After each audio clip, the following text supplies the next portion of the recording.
Welcome back. Court-appointed guardians in the headlines and under arrest for stealing, abuse, and neglect. Now, I-Team investigator Adam Walser uncovers even when the state's own investigators found guardians broke the law, they continued with business as usual. Can I kiss you too? Long before the pandemic, this video from 2018 shows a reunion. Can't you see I'm no good without you? Between Lily White, her sister Jane, and her niece Terry. Lily is still at an assisted living facility, and her court-appointed guardian banned most of her family from contacting her years ago. We didn't know where she was for 2 years, and then we found her through private investigators in November 2018. After a family dispute over money, a judge appointed a professional guardian to care for White. I never thought anything like this could have happened. White was removed from her home in August 2016 and taken to this assisted living facility. They're saying you don't want to see your sister, Janie. Do you want to see her? See how lies can get out and, oh my goodness. Do you want to see her? Of course I do, and I've always wanted to see her. Okay. But before Lily's family tracked her down, they contacted the State Office of Public and Professional Guardians, or OPPG, the watchdog agency set up to investigate complaints against guardians. I finally received a call from the Inspector General's office saying, we're opening up an investigation, so I was very excited. That call came in 2017, about a year after she filed a complaint, but she heard nothing more until almost 2 years later. Every month I'm calling and saying, another year, another week, another month, where's the report? The I-Team obtained that report, showing investigators found Lily's guardian was not registered as a professional guardian with the state and billing Lily's bank account for attorney's fees that were not allowed. But despite finding problems, the I-Team found the state's watchdog did not take any disciplinary action.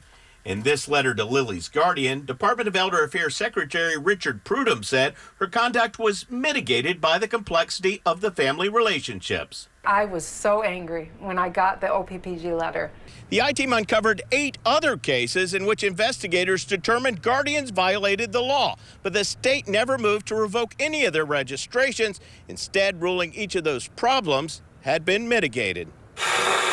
One guardian was cited for paying a concierge dentist $73,000 for unnecessary visits.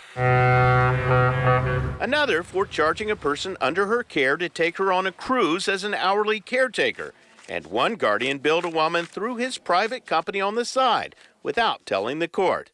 Those guardians' actions were all mitigated by taking 16 hours of continuing education courses. She wanted all measures done. She appointed me as her surrogate health care provider, surrogate person, and they were ignored by the guardian. Kathleen Zagros complained to the state after her mother's guardian ignored her mother's advanced care directives, then requested a do not resuscitate order. The investigator substantiated that allegation, but a letter to the guardian dated October 14, 2019 said the conduct was mitigated by the actions to honor veterans at Arlington National Cemetery. What does that mean? The state did not take any disciplinary action against the guardian because she bought 5 wreaths for $150 through an organization that lays wreaths at Arlington National Cemetery. Secretary of Elder Affairs Richard Prudhomme declined an interview for this story, but said in a statement, whenever intent to cause harm is found, the department will refer the matter to law enforcement.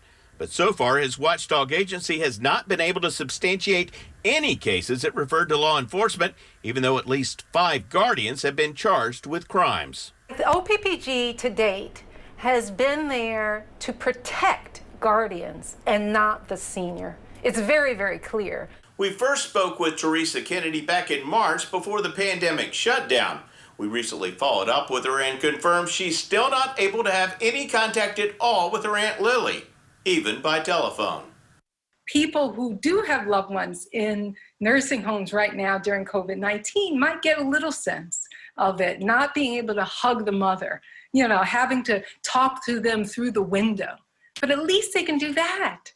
We can't. She's hoping her last reunion with her Aunt Lily in 2018. Your goodbyes left me with eyes that cry.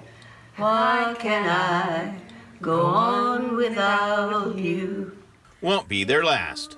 The part that once was my heart, so why not take all of me?